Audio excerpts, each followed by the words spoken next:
Hello అండి అందరికీ welcome to Padma Prasad blogs. 2 రోజుల్లో కృష్ణాష్టమి వస్తుంది కదా. కన్నయ్యకి ఎంతో ఇష్టమైన అటుకులతో బోల్డ్ అని ప్రసాదాలు చేస్తూ ఉంటారండి. మన ఛానల్లో అటుకులతో పాయసాన్ని ఆల్రెడీ చేసి పోస్ట్ చేశాను, కావాలంటే కింద లింక్ ఇస్తాను, ఒకసారి విజిట్ చేయండి. పాలు విరగకుండా బెల్లంతో అటుకుల పాయసం చేశానండి. అబ్బా ఎంత బాగుందో తెలుసా. అలా పైన తులసి దళం పెట్టి స్వామివారికి నివేదించి ఆ తర్వాత తింటే అమృతం అంతే అండి, మాటలు ఉండవు. కన్నయ్యకి అటుకులు, వెన్న, పాలు అంటే చాలా ఇష్టం. ఈ విషయం అందరికీ తెలిసిందే. ముఖ్యంగా అటుకులు అంటే మహాప్రీతికరం అంటండి స్వామివారికి.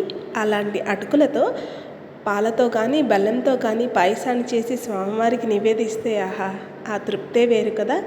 క్విక్గా టేస్టీగా పాలు విరగకుండా అటుకుల బెల్లం పాయసాన్ని ఎలా చేసుకోవాలో చూపిస్తాను, వచ్చేయండి. మరి కడాయి పెట్టుకొని ఒక 2 స్పూన్లు దాకా నెయ్యి వేసుకొని, ఆవు నెయ్యి వేసానండి. అలాగే ఈ అటుకుల్ని మన సూపర్ మార్కెట్లో ఎక్కడైనా దొరుకుతాయి కదా, కొంచెం మందంగా ఉండే అటుకుల్ని చూసి తీసుకోండి. పల్చటవి అయితే త్వరగా పాలల్లో ఉడికి ముద్దయిపోయే అవకాశం ఉంటుంది. కొంచెం గట్టి అటుకులు లేదా మందపాటి అటుకులు అని అడిగితే ఇస్తారు. అటుకుల్ని నేతిలో క్రంచిగా వేగేటట్టు వేయించుకోవాలి. అలానే హై ఫ్లేమ్లో పెడితే అటుకులు రంగు మారిపోతాయి, రుచి అలాగే చూడటానికి కూడా అస్సలు బాగోదు. కొంచెం ఓపికగా నేతిలో ఇలా అటుకుల్ని వేయించండి. చూడండి, రంగు మారలేదు కానీ అటుకులు ఎంత బాగా వేగాయో కనిపిస్తుందా. ఇలా వేయించుకున్న దాంట్లో నేను 1/2 లీటర్ వరకు చిక్కటివి ఆవు పాలు పోసుకుంటున్నానండి. కాచినవి కాదు, నేను నార్మల్ పాలే పోసేసుకుంటున్నాను. మీరు కావాలంటే కాచి చల్లార్చిన పాలైనా పోసుకోవచ్చు. ఎలాగూ పాలల్లో అటుకులు ఉడుకుతున్నప్పుడు పాలు మరుగుతాయి కదా అని నేను పచ్చిపాలే పోసేసాను. ఆవు పాలు ఆవు నెయ్యితో చేస్తే మహాశ్రేష్టం. అలాగే స్వామివారికి నివేదించాక మనం తింటే ఇంకా బ్రహ్మాండంగా ఉంటుంది. 1/2 లీటర్ పాలు పోసేసాక పాలు ఇలా ఒక్క పొంగు వచ్చాక నిదానంగా కలుపుకుంటూ ఉంటే సరిపోతుందండి. అంచులమ్మట చిక్కటి పాలు పోసాం కదా, కాస్త చిక్కదనం అంతా అంచులకి అంటుకుపోతూ ఉంటుంది. ఓపిగ్గా అంచుల్ని అలా పక్కకు లాగుతూ ఇలా ఒక్క 10 నిమిషాలు కలిపితే పాలల్లో అటుకులు బ్రహ్మాండంగా ఉడికి పాలన్నీ పీల్చేసుకుంటాయండి. చూడండి, 10 నిమిషాల తర్వాత ఇలా కలిపితే మొత్తం కాస్త చిక్కబడిపోయింది కదా. ఇప్పుడు ఈ స్టేజ్లో మొత్తాన్ని ఒకసారి కలిపేసేసి ఏ కప్పుతో అయితే అటుకులు వేసామో అదే కప్పుతో నేను 1/4 కప్పు బెల్లం పొడి వేస్తున్నానండి. మీరు పంచదార కూడా చేసుకోవచ్చు.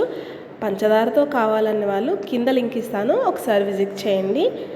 మొత్తం కలుపుకున్నాం కదా. ఇప్పుడు ఏ కప్పుతో అటుకులు వేసానో అదే కప్పుతో 1/4 కప్పు దాకా బెల్లం పొడి వేసుకుంటున్నాను. బెల్లం వేసాక స్టవ్ ఆపేసుకోవాలండి. హై ఫ్లేమ్లో కానీ మీడియం ఫ్లేమ్లో కానీ అస్సలు పెట్టకూడదు, పాలు విరిగిపోయే అవకాశం ఉంటుంది. అలాగే బెల్లం వేసి ఓకే హడావిడిగా కాకుండా కొంచెం స్లోగా నిదానంగా పాలల్లో బెల్లం అంతా కరిగేటట్టు కలుపుకుందాం.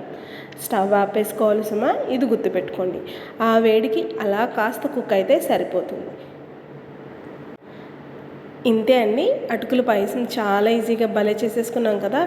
మొత్తాన్ని ఒకసారి కలిపేసుకొని ఇప్పుడు దీంట్లో ఒక చిటికెడు యాలకుల పొడి వేసుకుంటున్నాను. రుచి మంచి సువాసన కూడా వస్తుంది. నేను ఎటువంటి డ్రై ఫ్రూట్స్ వేయట్లేదండి, అది కంప్లీట్గా ఆప్షనల్. మీకు నచ్చినవన్నీ డ్రై ఫ్రూట్స్ వేసి వేయించుకొని వేసుకోవచ్చు. జస్ట్ 4 బాదం పప్పుల్ని కచ్చాబచ్చా దంచి అలా నలిపి వేసేసాను. ఇప్పుడు యాలకుల పొడి, బాదం పప్పు పొడిని కూడా మొత్తాన్ని ఒక్కసారి కలిపితే చూడండి, మనం 1/2 లీటర్ ఆవు పాలు పోసాము కానీ ఎక్కడైనా పాలగా ఉందా, అటుకులు ఇట్టే పీల్చుకుంటుందండి ఎంత వాటర్ కానీ ఎన్ని పాలు పోసినా కూడా. అందుకని 100 గ్రాముల అటుకులకి నాకు 1/2 లీటర్ ఆవు పాలు ఇట్టే సరిపోయినాయి. చూసారా, మొత్తాన్ని కలిపేసుకొని చూపిస్తాను. చూడండి ఎంత చిక్కగా వచ్చిందో, ఎంత బాగా వచ్చిందో కదా. అటుకుల పాయసం బ్రహ్మాండంగా వచ్చిందండి. పాలు విరగకుండా ఎంత బాగా చేసేసుకున్నామో కదా. నచ్చిందండి మీకు ఈ వీడియో అయితే లైక్ చేయండి, మన ఛానల్ని సబ్స్క్రైబ్ చేసుకొని నేను మరిన్ని కొత్త వీడియోస్తో మీ ముందుకు వస్తూ ఉంటానండి. అన్నట్టు మర్చిపోయాను, మీరు ట్రై చేస్తారు కదా, ఈ కృష్ణాష్టమికి ట్రై చేసి ఆ స్వామివారికి నివేదించాక మీరు రుచి చూసి ఎలా వచ్చిందో కామెంట్ చేయడం మర్చిపోకండి. ఉంటాను మరి.